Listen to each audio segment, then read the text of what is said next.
300.000 euro per aiutare le famiglie degli operati al cuore con valvole risultate difettose a restituire gli indennizi già percepiti, ma che nel tempo la giustizia sentenziò non fossero a carico dell'ospedale di Padova. Li ha promessi da tempo la regione. Ora, anche dopo una serie di servizi trasmessi dal nostro telegiornale, qualcosa sembra muoversi a vantaggio delle famiglie in vera difficoltà a restituire somme importanti.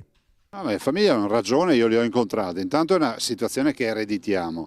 Spieghiamo che ci sono dei cittadini che ci hanno rimesso la vita per delle valvole impiantate, sembra che con dei difetti, ma adesso non voglio entrare nello specifico.